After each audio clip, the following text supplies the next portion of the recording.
that they're a neutral platform, which they are not an editor with a viewpoint.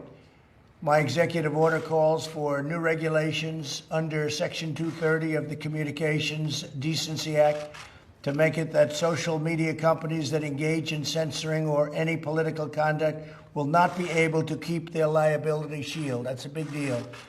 They have a shield. They can do what they want. They have a shield. They're not going to have that shield. My executive order further instructs the Federal Trade Commission, FTC, to prohibit social media companies from engaging in any deceptive acts or practices affecting commerce. This authority resides in Section 5 of the Federal Trade Commission Act. I think you know it pretty well. Most of you know it very well. I would think you know it quite well, right? Additionally, I'm directing the Attorney General to work cooperatively with the states. He's going to be working very much and very closely in cooperation with the states to enforce their own laws against such deceptive business practices. The states have broad and powerful authority to regulate in this arena, and they'll be doing it also, and we encourage them to do it if they see exactly as we've been seeing. It's what they're doing is tantamount to monopoly, you can say. It's tantamount to taking over the airwaves. Can't let it happen. Otherwise, we're not going to have a democracy. We're not going to have anything to do with a republic. Finally, I'm directing my administration to develop policies and procedures to ensure taxpayer dollars are not going in any social media company that repress free speech. The government spends billions of dollars on giving them money. They're rich enough, so we're going to be doing none of it or very little of it. As president, I'll not allow the American people to be bullied by these giant corporations. Many people have wanted this to be done by presidents for a long time. And now we're doing it, and I'm sure they'll be doing a lawsuit, and I'm also sure that we're going to be going for legislation in addition to this, and the legislation will start immediately. And I tell you, I've been called by Democrats that want to do this, and so I think you could possibly have a bipartisan situation. But we're fed up with it, and it's unfair, and it's been very unfair, and we'll see what happens. Any questions? Mr. President, given your concern with Twitter, have you given any consideration to deleting your account, to just walking away from this platform you've been so critical of? Well, you know, if you weren't fake, I would not even think about it. I would do that in a heartbeat. I'm real, but sir. the news is fake. If you look at what gets printed in newspapers, if only the public could understand where, you know, they're reading a story and they think it's real, and it's not real in so many cases. And I'm not saying in every case. You have some great journalists. You have some journalists that I have great respect for. But largely, I find, at least in a political sense, there's so much fake news, it's disgraceful.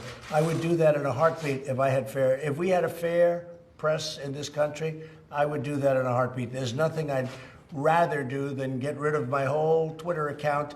But I'm able to get to, I guess, 186 million people when you add up all the different accounts and add Facebook and Instagram. It's a lot of people. And that's more than the media companies have, frankly, by a lot. And so if I get a story that's wrong, I can put a social media. I don't usually use the word Twitter. I say social media.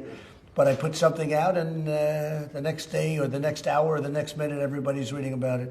So I'm able to refute fake news, and that's very important. I'd like to ask the Attorney General, please, to say a couple of words. And he's very strongly behind it, backing it very powerfully. And again, we're going to be doing this. We're also going through Congress. Well, as you mentioned, Mr. President, one of the things that I found has the broadest bipartisan support these days is the feeling that this provision, Section 230, has been stretched way beyond its original intention, and people feel that on both sides of the aisle. This was adopted 25 years ago to protect the fledgling industry, and its purpose was to allow websites that were serving as essentially bulletin boards for diverse third-party content coming on, to say that you're not responsible for the content of that third-party information. And it also tried to encourage these companies to take down things like child pornography or human trafficking advertising and things by saying if you act to remove this kind of objectionable material, you won't be liable for taking it down. Now it's been completely stretched to allow what have become really behemoths who control a lot of the flow of information in our society to engage in censorship of that information and to act as editors and publishers of the material. So when they put on their own content, like fact-check content onto other people's content, and when they curate their collection, and when they start censoring particular content, including in many cases at the direction of foreign governments like Communist China, they become publishers, and they shouldn't be entitled to the same kind of shield that was set up earlier. Now, this executive order is a very strong step toward addressing this problem. It sets up a rulemaking procedure that will eventually be under the FCC to try to get back to the original interpretation and understanding of Section 230. It also empowers the Attorney General to work with state attorneys general to come up with model legislation that addresses this at the state level. And we're preparing federal legislation, which we will be sending over shortly for review at the Office of Management and Budget. So this is an important step to get back to the original understanding. You know, there's a bit of a bait and switch that's occurred in our society. These companies grew because they held themselves out as public forums, as free public forums where a variety of voices and diverse voices could come on and be heard. That's how they grew. That's how they attracted the eyeballs. That's why people joined them. But now that they have become these very powerful networks of eyeballs, now that they've grown by holding themselves out as free public forums, they've now switched. And they are using that market power to force particular viewpoints. And that's wrong. And it has to be addressed not only through this executive order, but I think litigation going forward and by further action on Capitol Hill. Thank you, Mr. President. Mr. President, do you have any questions for the Attorney General? Yes, actually, I do. Mr. Attorney General, not only have you been against Section 230 and the President has been against Section 230, the Vice President has said he's against Section 230. Do you believe that the executive order that the President is about to sign in any way repeals or amends Section 230? No, it doesn't repeal Section 230, and I'm not against Section 230 if it was properly interpreted and properly applied, but it's been stretched, and I don't know of anyone on Capitol Hill who doesn't agree that it's been stretched beyond its original intention. I think this will help get back to the right balance. Mr. Attorney General, can you give us more details on the legislation both you and the President referred to? What do you want to do in that legislation? Well, we're still reviewing a number of possibilities, and it'd be premature for me to discuss. And one of the things we may do, Bill, is just remove or totally change 230. What I think we can say is we're going to regulate it. It's a provision, and we're going to regulate it. You take a look at this as an example. This was just out. Twitter moments on the Mueller witch hunt. So we won. We were in the right. You see what's happened. It's a total fraud. It was a total fraud. 76-1. Okay, 76-1. You look at it. You think that's fair? Twitter classifies the term illegal alien as hate speech. Illegal alien, and viciously. You look at what China, I mean, just article after article. Here's one. This is the arbiter. This guy is the arbiter of what's supposed to go on Twitter. He's the one he thought, and he used CNN as a guide, CNN, which is fake news. He uses CNN as a guide. His name is Yoel Roth, and he's the one that said that mail-in balloting, you look mail-in, no fraud, really?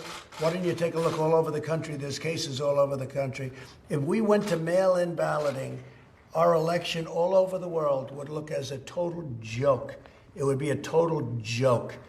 There's such fraud and abuse, and you know about harvesting, where they harvest the ballots and they go and grab them and they go to people's houses and they say, sign here. No, it doesn't work out. Now, an absentee ballot, you can't be there or you're sick, and you go and you register and you do all sorts of things to get that ballot.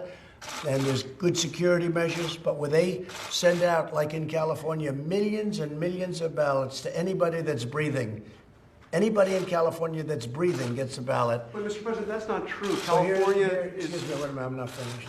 So here's your man, and that's on Twitter. And the amazing thing is he's wrong, and even no matter who it is, they will admit that he's wrong, because there's tremendous controversy on mail-in voting.